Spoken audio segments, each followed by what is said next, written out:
Okoh cenah jawara hebat nangtang ka Gusti Prabu, tapi buktina leuleus lir ibarat kapas.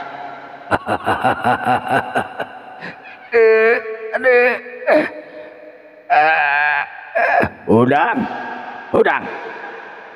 ai ngerakeun geuningan ngaku pasukan hebat tangkorak hideung, buktina geuning eueuhna naonan ieu teh.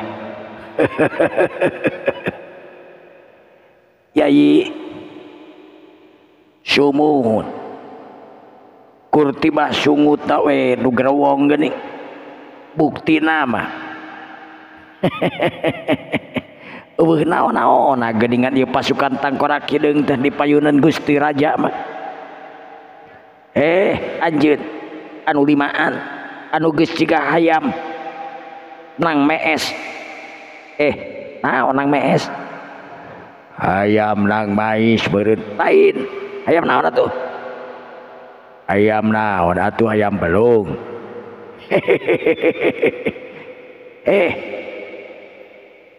Anu limaan Andika, kumaha lamun geus kieu narewani neruskeun deui Arung jeung raja kaula Raden Jakateureuk.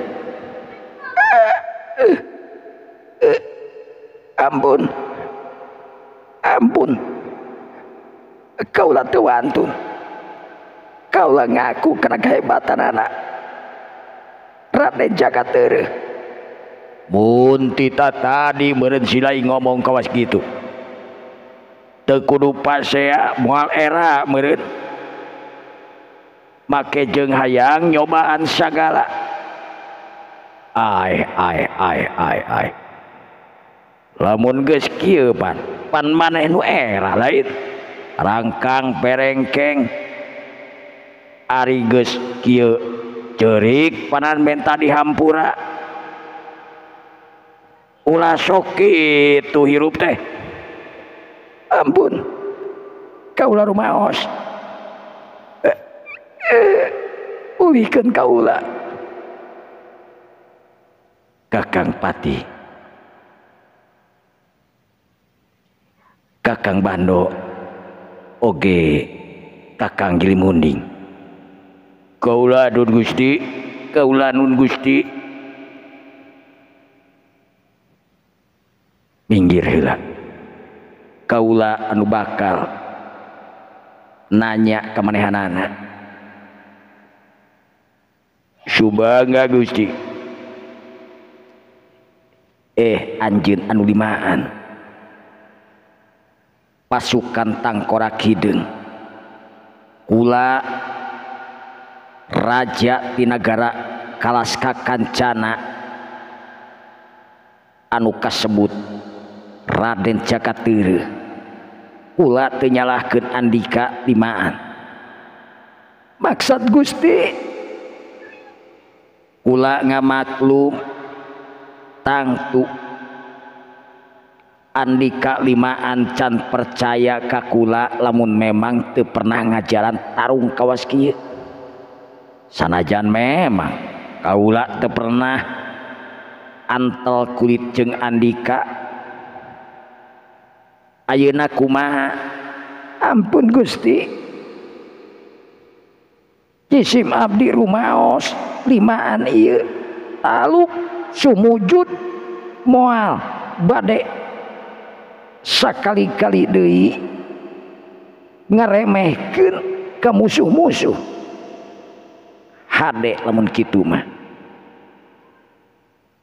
Nah pamimpin anjeun anu ngaranna Ki Kobar?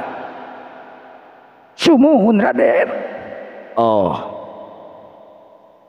Ayeuna kieu we anjeun balik ka tempat paguron anjeun pasukan tangkorak hideung, bejakeun salam ti kaula ka Ki Kobar, bejakeun ti Jakateureuk we kitu. Hade-hade Ki Kobar datang ka ieu nagara padu hareupan ngobrol jeung kula jaka teureus kumaha ampun Gusti naon saur amanat anu ku Gusti diamanatkeun ka jisim abdi bade ditumutkeun bade didugikeun kaki kobar anu mangrupikeun pamimpin tu guru ti pasukan Tangkorak Hideung syukur bagja kumanjangan cuk kaula raja ti nagara Kalaska kancana ngabebaskeun anjeun Gusti da teu lepat ieu ngabebaskeun jalma jahat anu geus mateni puluhan jiwa jalma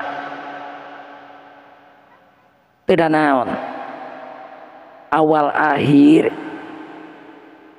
sagala perbuatan anak bakal aya balasanana lain ku urang balasana mah tapi dina hiji waktu dina datangna mangsa sing saha jalma anu nyieun kagorengan tangtu bakal aya balasan anu satimpal jeung kalakuanana tur perbuatanana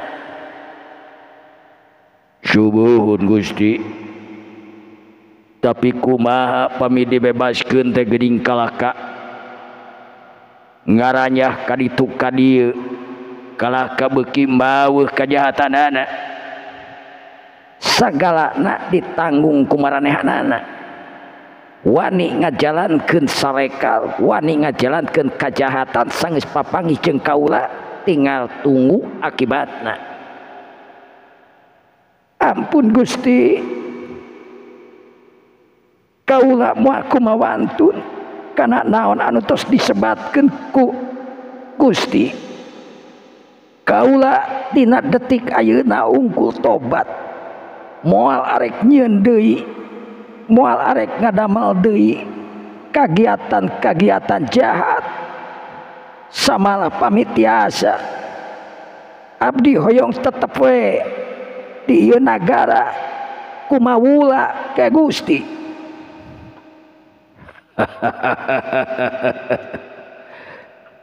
jadi anjeun bener-bener sumujudna bener-bener talukna ampun Gusti Pati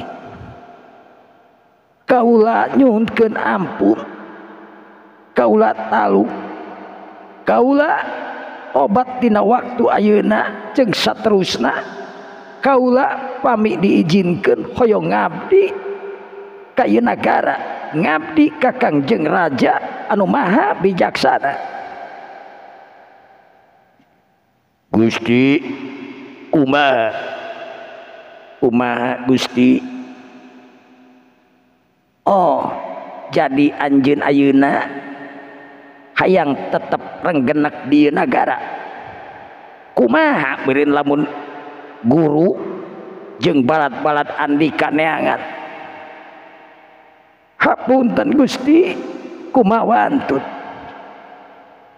sanaos anjeunna neangan dugi kakeun paragat nyawana jisim abdi teu panasaran Gusti pami abdi sadaya ieu dulimaan parantos tobat tur eureun tina naon kajahatan anu tos dilakukeun ku jisim abdi tur sabalad-balad syukur bagja kumanjangan lamun temah anjeun ayeuna arek tobat tapi eta diserahkeun deui ka anjeun nah anjeun bener-bener na tobat teh lain kur tobat sambal ayeuna sieun ku kaula satukangeun kaula nyieun deui perbuatan anu sarua ampun Gusti pami jisim abdi ngalakukeun deui perbuatan eta abdi mudah-mudahan sing kenging kukutukan lain kaula anu ngomongnya tapi ingetkeun ucapan teh mangrupakeun doa dina hiji mangsa ucapan ieu lamun dilanggar anjeun anu limaan geus bakal tangtu beunang ku akibatna nah teu hariwang Gusti sabab paniatan abdi nu ayeuna lurus lempeng hoyong babakti ka nagara kalas kakancana ngabdikeun diri ka Kangjeng Raja Raden Cakateureum.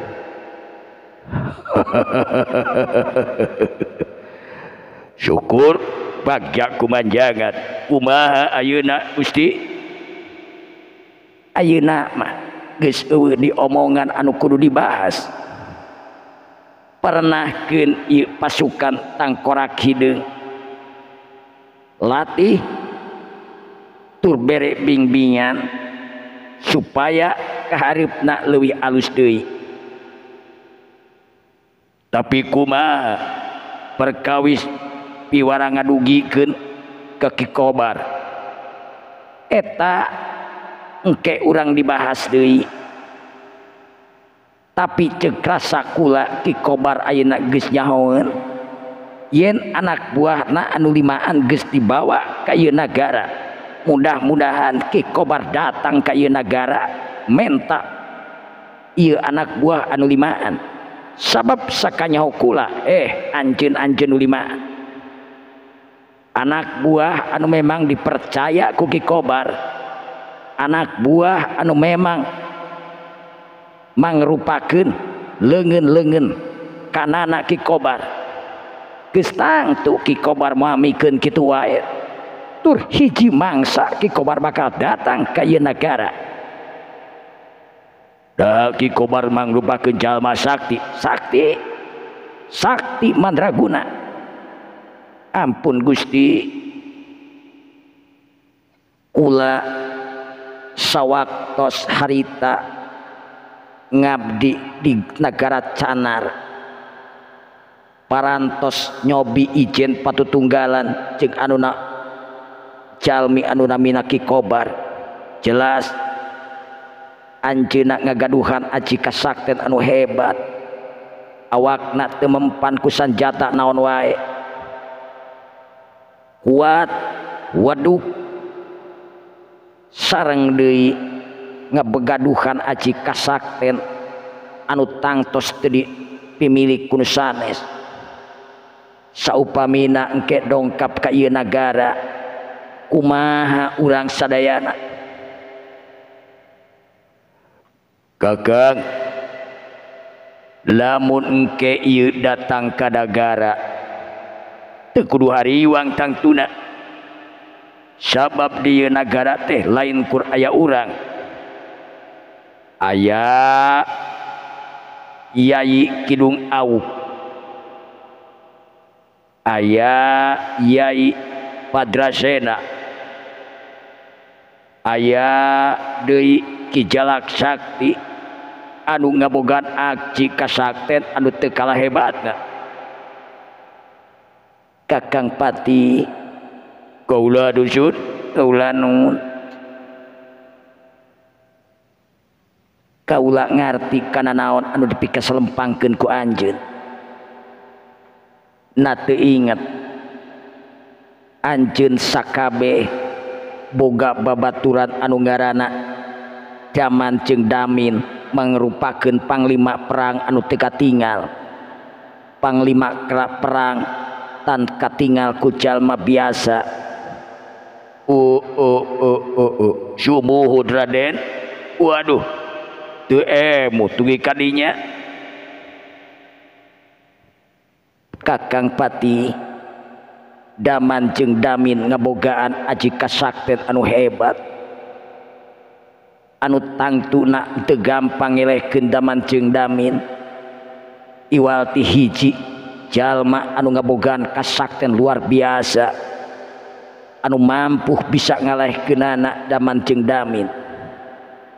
Daman jeung Damin oge ngabogaan tentara anu puluhan ribu jumlahna, anu kiwari aya di sabudeureun urang sakabeh, anu tangtu anjeun sakabeh moal bisa ningali kana kaayaan tentara anu dipimilik ku Daman jeung Damin, anu notabene Daman jeung Damin mangrupakeun prajurit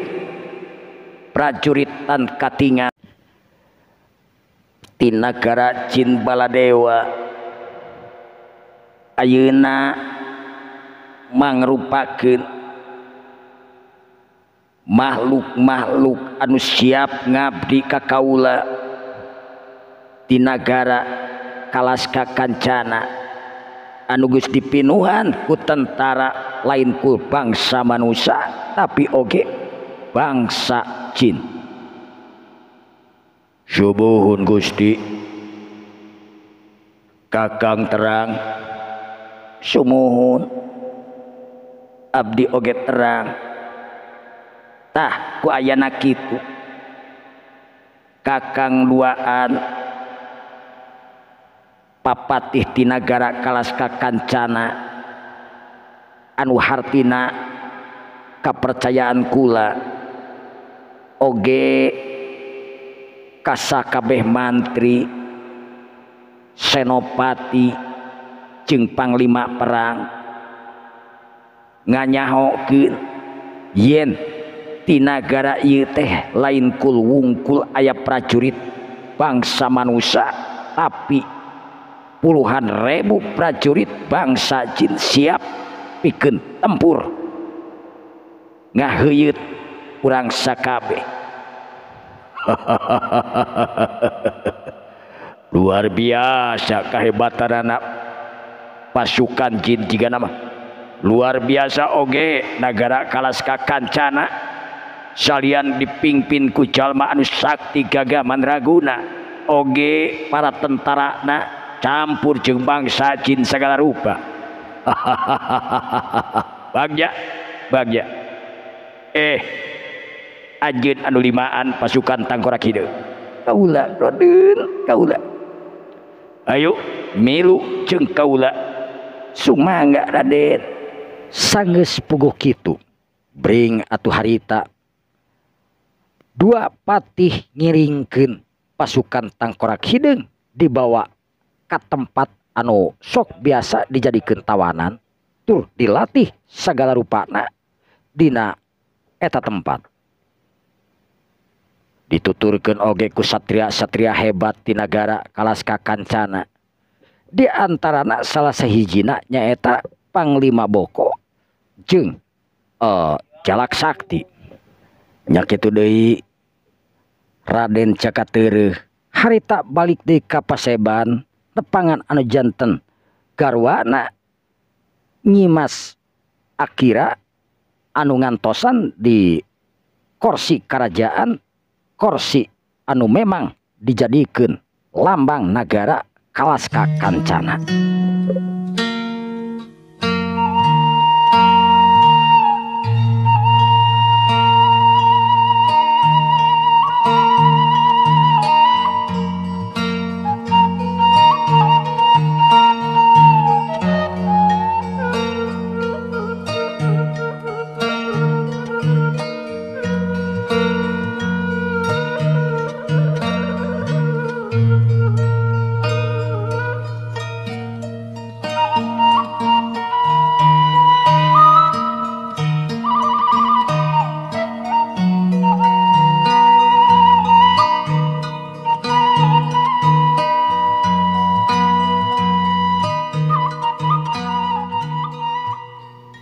Palamitra kaum dangu sadayana. Kerajaan Kalaska Kancana anu geus berdiri kurang leuwih 4 tahun jalan ka 5 tahun.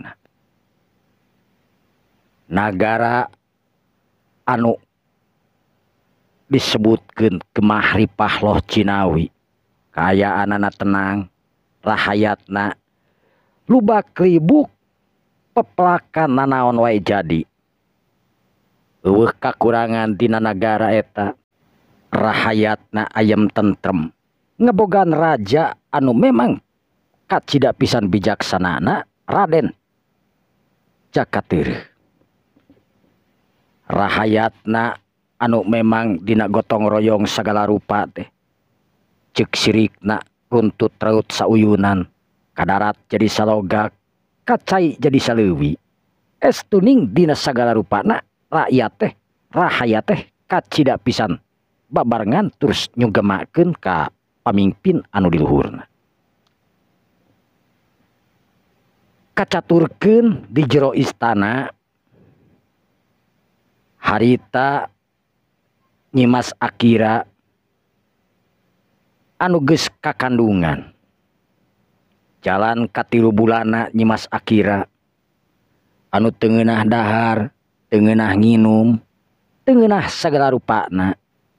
Nyimas Akira kaayaanana kacida pisan beungeutna pias sepa lantaran memang keur kakandungan anu aneh jeung kakandungan wanoja atawa awewe-awewe anu lainna. Kahayangna anu aneh-aneh dina hiji mangsa Nyimas Akira pok nyarios kanu janten carogena nyaetana Raden Cakateureuh.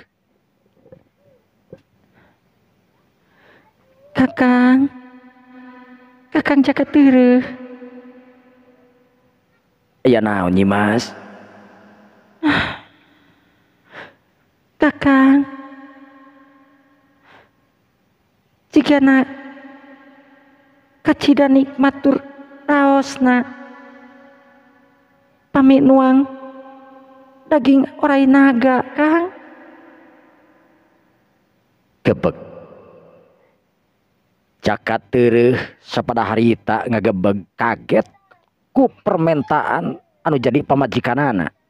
Ceuk pikir Jagateureuh, neangan orai naga teh memang teu gampang. Kamana nu aya anu disebutkeun orai naga? Nah Kakang telepat nguping gitu ya Yi? Memang telepat nguping Kang. Ya daging orai naga tos asa aya dina lak-lakan Kang. Ceuk Nyimas Akira harita bari meureudeuy lantaran letahna geus asa salep-lepkeun hayang ngadahar tur ngabayangkeun ngeunahna orai anu disebutkeun orai naga. Hulang harita Raden Cakateureuh ngahulang anteng mikiran di mana nu aya orai naga sabab manehanana saumur sagede kitu encan pernah mangihan anu ngaranna orai naga kur tibah babasaan jeung babasaan ayana orai naga tapi bungkeuleukan jeung buktina manehanana encan pernah nyaho encan pernah manggih. Leng Raden Cakateureuh harita ngahulang anteng sedengkeun Nyimas Akira anu teu sabar ningali carogena ngahulang pok harita nyarios deui bari ngagebig-gebig panangan anu janten carogena. Kakang, kunaon ieu teh ngadan ngahulang kawas kieu? Mani teu maratoskeun pisan. Ya Yi, nah geuningan kalah kadangis kawas kitu. Ya Yi, sanes Kakang teu marhatoskeun. Kakang nuju ngemutan kadah ka mana Kakang milari eta orai naga. Rupana kawas kumaha, bentukna kawas naon, Kakang teu acan terang. Pokona mah Kakang kedah milarian. Kumaha atuh upami milarian teh miwarang we apanan urang teh seueur tentara, seueur hulu balang, seueur anu sanesna aya kipati, aya oge senopati. Alim Kakang. Nyimas hoyong tina panangan Kakang nyalira. Alim nu sanes pokona mah. Oh, jantan mun kitu mah Kakang kedah angkat. Kakang kedah angkat, kedah ngalah eta orai Kang. Aduh, berat rasana. Kakang, ieu manitos asa dina leta Kang. Aduh, ya Yi. Kah, mangga kakang bade milarian ieu orai ka mana anu dituju tangtos kakang bakal milarian tapi satu acana kakang anu tangtosna panginten kedah ngumpulkeun heula senopati papatih ieu nagara abdi dalem jeung sajabana kanggo naon kakang kanggo dicanak sanes kakang teu ngabutuhkeun batur tapi kakang nu tangtuna neangan orai teh kapanan lain kur waktu anu gampang kakang rek kumpulkeun para abdi dalam negara abdi dalam karaton kakang arep nitipkeun ieu nagara arek nitipkeun Nyi Mas oge lain sajabana keperluan di ieu nagara supaya aya bisa anu ngahandle samemeh akang mulang ka ieu nagara. Tapi kakang kinten-kinten lami kakang teu bisa mastikeun sabab anu diteangan duka kawas kumaha ayana duka di mana ayana naha aya di kieuna atawa eueuh akang can apa bungkeulkanana kawas kumaha adu ngaran orai naga kancana. Terus kakang iraha angkatna nah engal-engal saengalna akang bakal mangkat di ieu nagara milari naon anu dipikahoyong ku salira kakang hapunten Nyi Mas teu kudu menta dihampura sabab kakang ngarti naon anu dipikahayang ku si jabang bayi tangtu kudu dicumponan sanggeus puguh kitu mah Raden Jakateureuk harita ngumpulkeun wadia balad Kipatih ngarasa kaget barang ngadangu cariosan Raden Jakateureuk anu bakal miang mangkat di eta nagara pikeun milarian kahoyong anu janten garwana nyaeta Nyi Mas Akira milarian makhluk anu memang kur aya dina bebasan atawa carita-carita can dikanyahokeun buktina aya atawa eueuhna orai naga kancana anu dipikahayang kudu jadi garwana.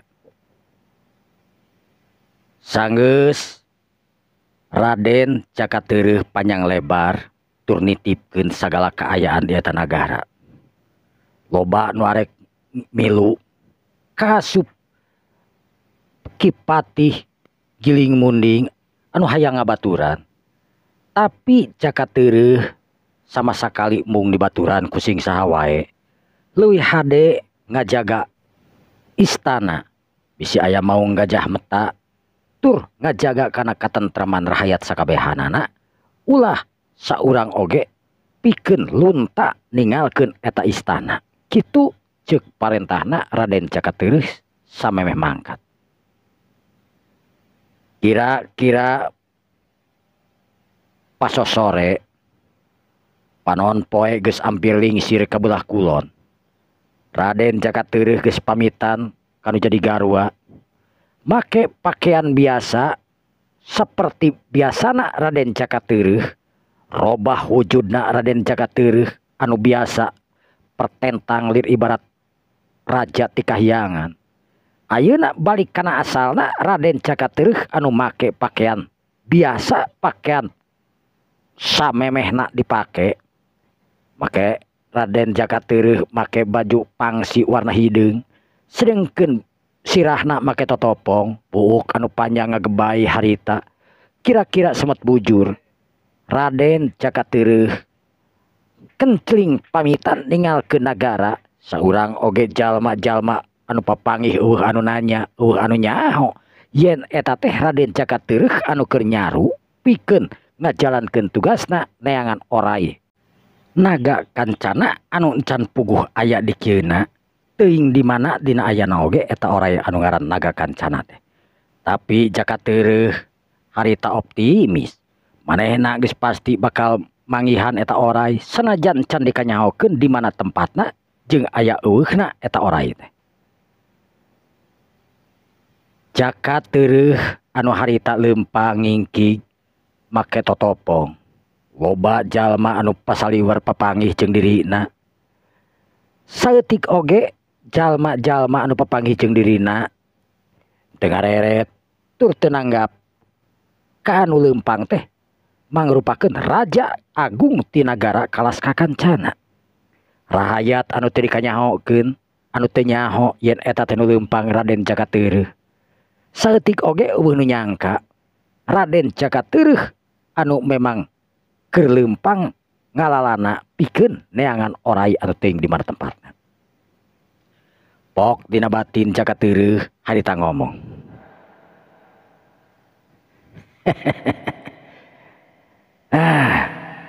Jika nama aing kudu robah ngaran ulah Cakateureuh sabab Cakateureuh nyaruaan jeung ngaran raja. Keke saha ngaran aing sabenerna yeuh lamun dirobah yeuh. Cakateureuh geus we meureunna kumaha lamun dirobah aing ngaranna jadi Jatirah. Bener ngaran aing Jatirah we nama Jatirah jati nya Jatirah we mah ame teu panjang teuing yeuh. Tapi sora oge jigana aing kudu dirobah mah nya kieu dina naon lamun sora mah da moal aya nu nyahoeun ari sora mah geus we kieu. Ngan anu intina aing ayeuna pakaian geus lain pakaian raja, tangtungan aing oge geus lain tangtungan raja, ngaran geus jelas aing ngaran Jatirah. Mimiti ayeuna ka hareupeuna aing ngaran Jatirah. Kitu ceuk gerentesna hate Cakateureuh bari seuri tur lucu ku tingkah manehanana sorangan anu rek neangan oray naga kancana anu teuing di mana ayana. Raden Cakateureuh atanapi Jatirah ayeuna mah leumpang terus kaluar ti nagara. Sanggeus nepi ka perbatasan Jatirah nangtung mancuh dina tangtunganana ngareret ka kenca ka katuhu. Pok Jatirah harita ngomong deui dina hatena. Aing kudu ka mana cenah ieu neangan oray anu can puguh aya di bungkeul kanana. Waduh mun kieu mah aing kudu mujasmedi mumuntang kanu Maha Agung ye pikeun menta pitunjuk aing ye. Jeung nage aing kudu nanyakeun deui ka babaturan aing. Daman jeung damin ceuk Raden Cakateureuh atanapi Jatirah. Harita Jatirah ngusap batu alina pikeun ngondang jalma atanapi jin anu ngaran Daman jeung Damin. Kelebug angin sapada harita ngakelebug gedena keranan tatangkalan nepi ka seah ting pelenod. Sanggeus beres kawas kitu angin anu lilimbungan meledug di hareupeun Cakateureuh aya 2 haseup anu meledug kanalna keranan muter ka cidak gancangna. Bekilila eta haseup bekilaun tur ngaip pisan jangelek. Harita aya 2 satria anu jangkung badag pangawakanana nu tetela geuningan Daman jeung Damin.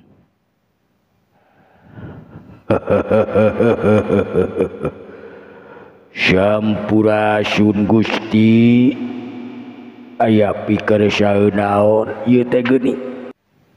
Kula Daman jeung Damin nyangakeun sembah pangabatos.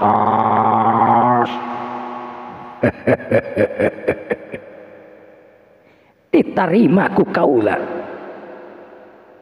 daman kaula kula teh dina waktu ayeuna miang ti nagara ini ti istana pikeun neangan naga kancana bener. Nah anjeun duaan apal di mana ayana naga kancana? Waduh, daga kancana salaresna aya di mana? Di negara Tanjung Salawa. Tanjung Salawa leres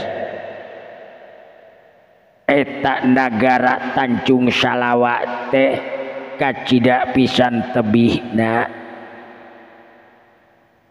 eta oray ayana di hiji gunung di wewengkon negara Tanjung Salawa. Oray raksasa anu ngaran naga kancana mangrupakeun oray sakti anu biheung manusia bisa nyelehkeunana.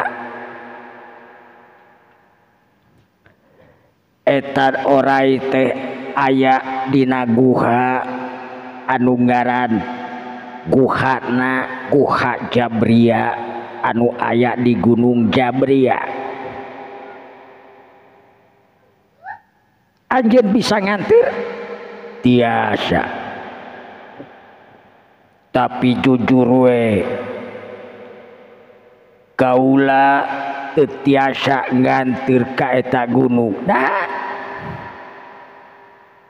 sabab bangsa jin tos teu tiasa lebet ka perbatasan eta nagara Salawa. Nah negara Salawa teh negara manusia atau negara bangsa dedemit, bangsa siluman, bangsa jin? Eta negara Salawa teh negarana para dewa anu dipingpin ku hiji raja anu ingon-ingona nyaeta teh oray naga kancana. Gusti kaula kanggo naon eta oray anu gagah sakti make jeung dipilarian kula pamajikan kula bojo kula ayeuna keur kakandungan bener. Bojo kula keur kakandungan hayang daging eta oray anu ngaranna oray naga kancana. Da tibana eta terangna justru kaula teu ngarti nah pamajikan kaula teh bisa apal sedengkeun kaula sorangan kakarangan denge aya oray anu ngaranna oray naga kancana. Tapi pamajikan kaula make jeung ngomongkeun hayang daging oray naga kancana anu samemehna can pernah diomongkeun tur dicaritakeun. Pernah ari ngadenge mah tapi duka aya dikeuna duka eueuhna.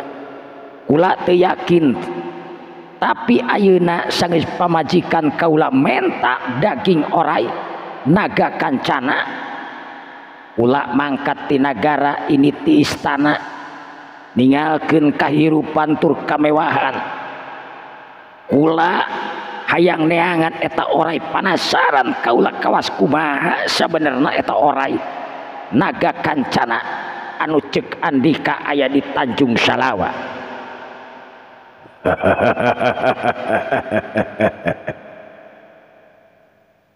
Raden Gusti Anom mengaku kaula dianterkeun ka nagara Tanjung Salawa. Damung tadi we nu disebatkeun kaula moal tiasa lebet ka nagarana kurdugi ka perbatasanana sabab kaula anu memang tos gaduh perjanjian sareng eta raja anu gagah sakti.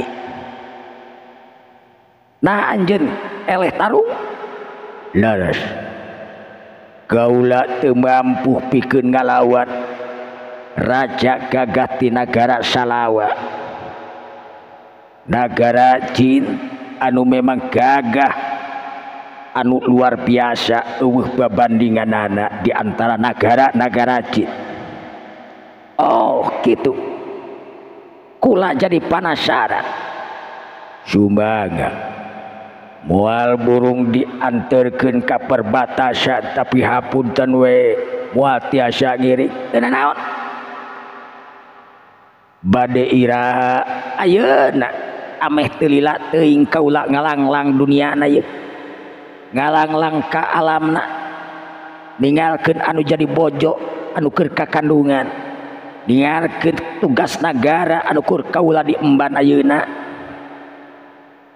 jadi hoyong ayeuna sae tapi kedah diemutkeun ameh teu lengkulaleng kumaha kitu sapoe aya di negara eta di negara Tanjung Salawa babandinganana jeung di negara manusia teh lir ibarat sabulan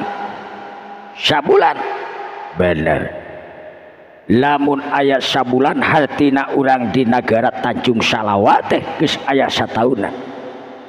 Oh gitu, jadi langkung sae diengalkeun dina sagala rupina kedah kesat kesut bargi perbedaan jarak waktu di antara negara Tanjung Salawa anu dirajaan ku raja anu gagah sakti manraguna tos jelas tapi sadinten di negara Tanjung Salawa sarua jeung sabulan di negara manusia.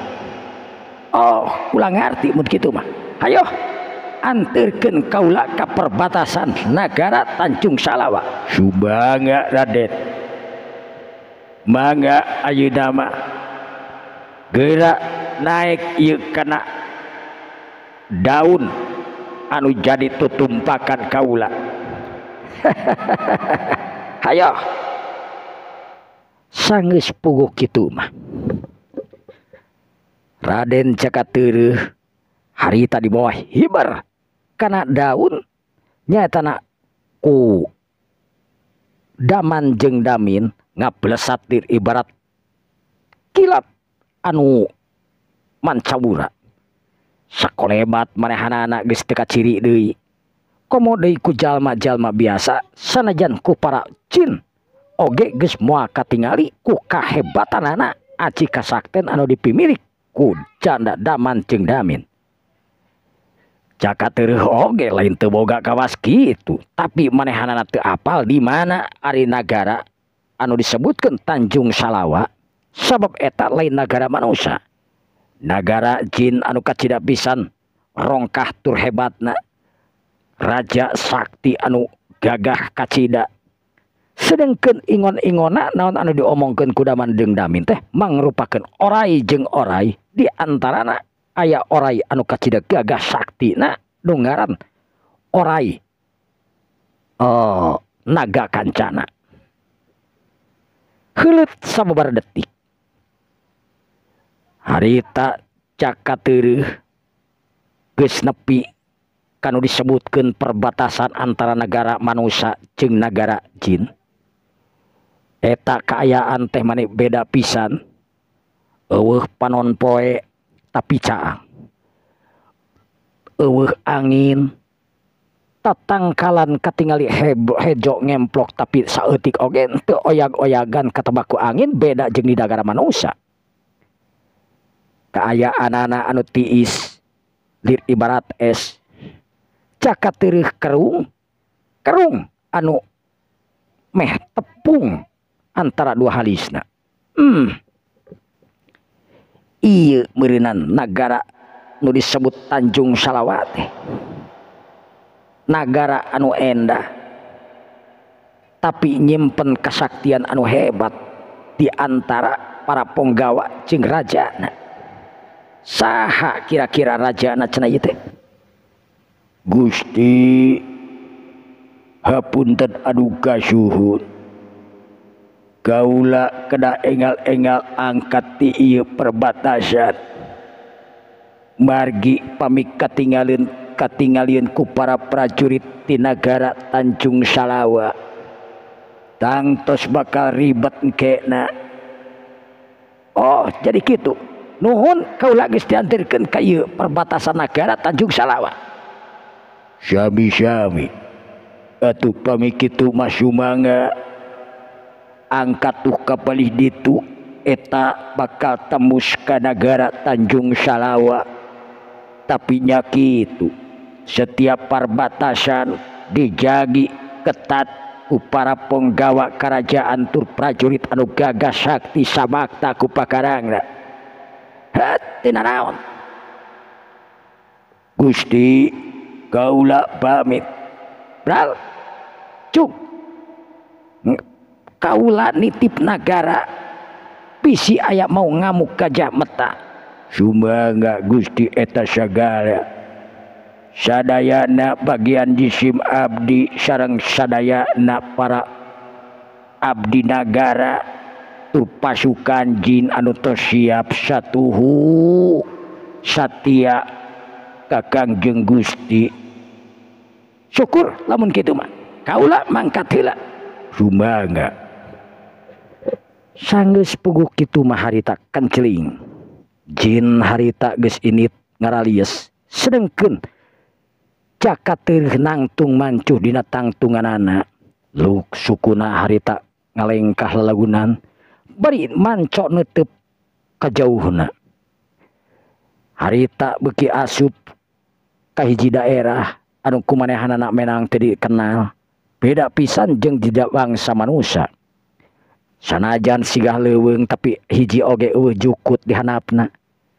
Taneuna meuni genahna karanan dililiwatanana. Kayanana anu tiis nyecep nepi kana sungsum balung. Raden Jakateureum harita terus lempang ngalengkahkeun sukuna beuki asup ka nagara Tanjung Salawa. Barang harita Raden Jakateureum keur mapah seor aya angin anu ngaglebung harita datang nyamer ka dirina.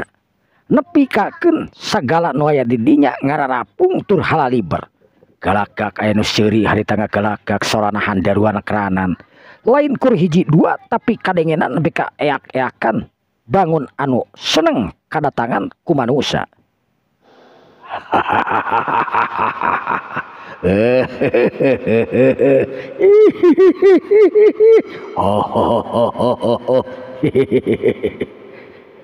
Lakadala geuningan aya manusia datang ka ieu nagara teu nyangka mah. Aya naon kitu Kakang? Itu manusia keur lempang.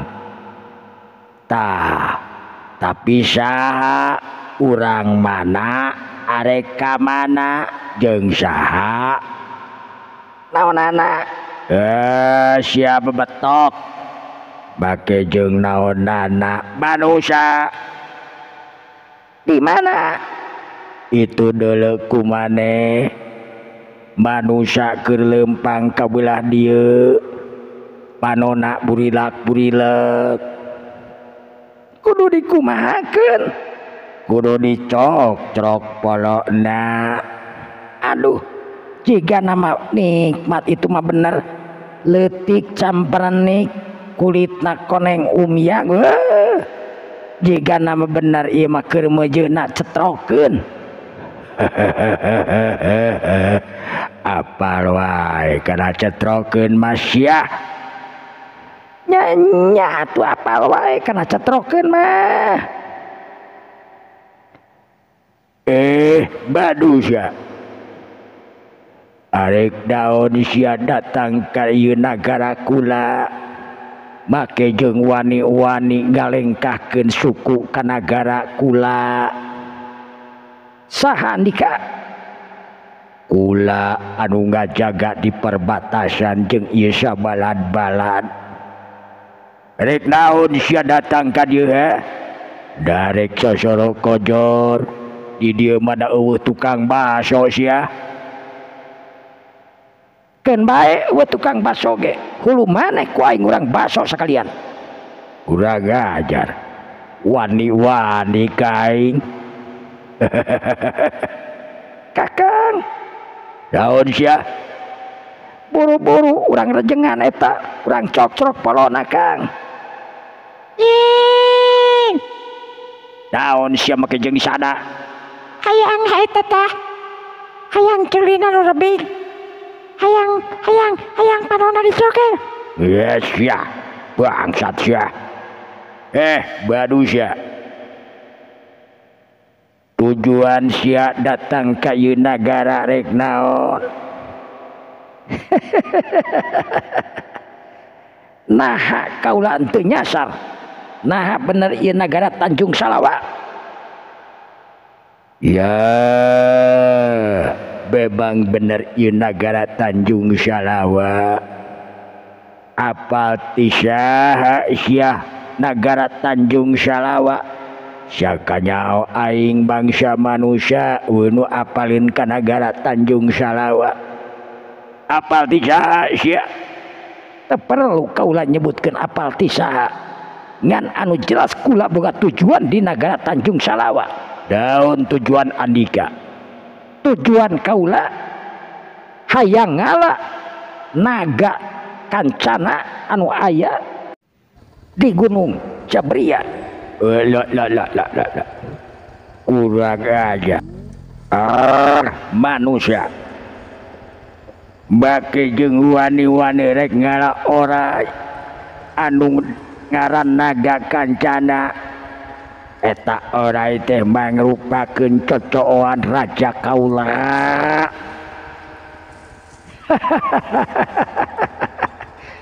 Kukula bakal dipentak.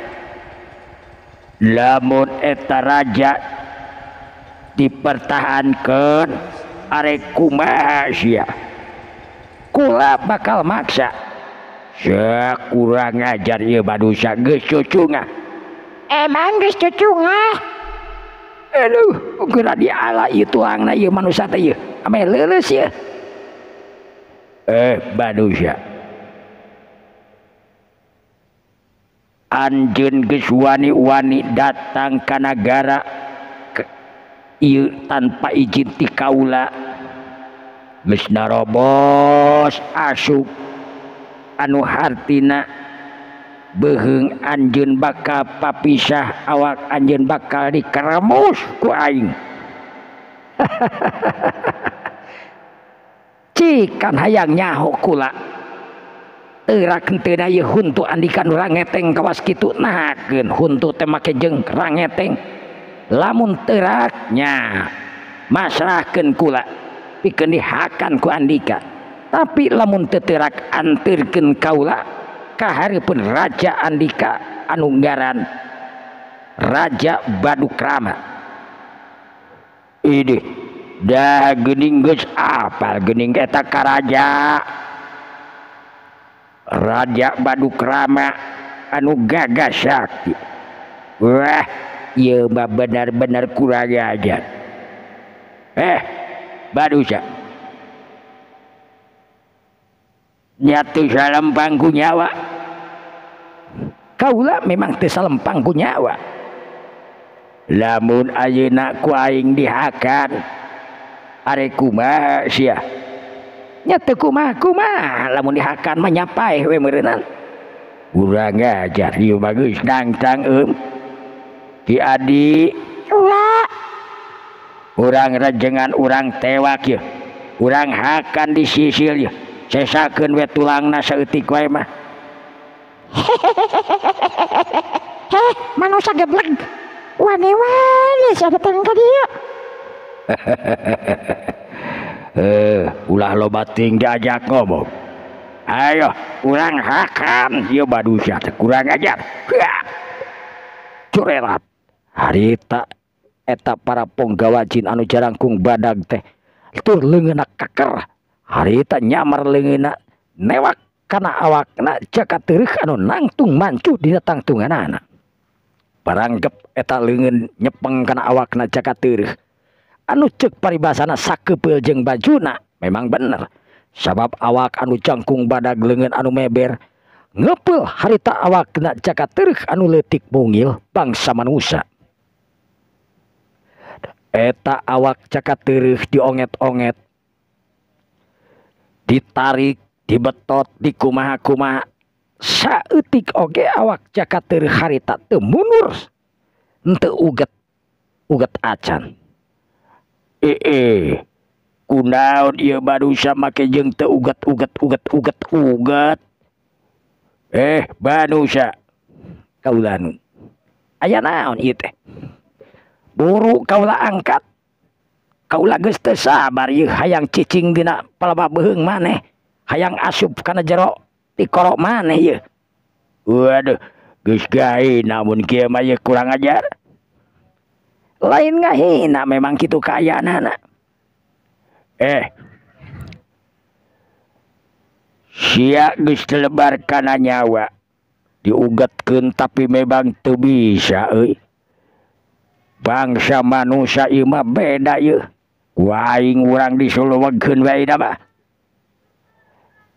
Eta raja jin harita nyalawakeun sungutna anu cawaot tur badag. Ibarat guha anu gegerwong ngadeuketan beuki deukeut kana awakna jagat teureuk anu nangtung mancuh dina tangtunganana. Jagat teureuk anu nangtung mancuh dina tangtunganana harita diselewegkeun tapi nya kitu teh barang rek disamualkeun harita jagat teureuk teu onget keneh wae saeutik oge awakna teu robah teu ngageser sanajan satunyang peas.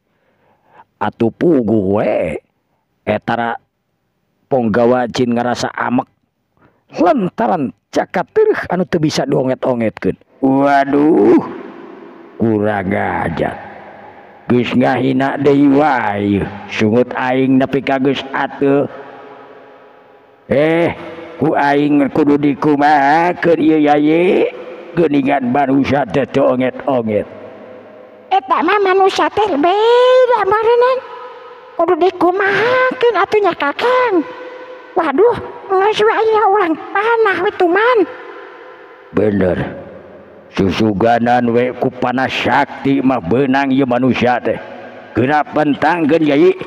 Agak. Harita pasukan panah aya sababaraha urangna. Panah anu teu kira-kira gedena. Harita ting beresat menuju kana awakna jagat teureuk anu keur nangtung mancuh dina tangtunganana. Bari jeung ayeuna mah jagat teureuk teh teu kurtibah nangkep harigu sigah anu katirisan malahan. Jagat teureuk teu ngayakeun reaksi naon-naon. Panah anu ting selebar harita aneh bin ajaib barang sajengkal rek nepi kana awakna eta panah teu tembus tur ngadonting gapluk numpuk dina hawa dina gigireun awakna jagat teureuk. Sakabeh para anggota jin, para tentara na anu gagah sakti kakoncara harita kurtiban molohok tur neuteub seukeut ka jagat teureuk. Pok minangka panglima jina harita nu tadi ngomong, harita ngomong deui. Waduh, manusia daun kahayang sia make jeung teu teurak kunaon-naon digegel teu bisa dibetot teu ngacengkat dipanah oge teu neurak hayangna naon sia bejakeun buru-buru kaing.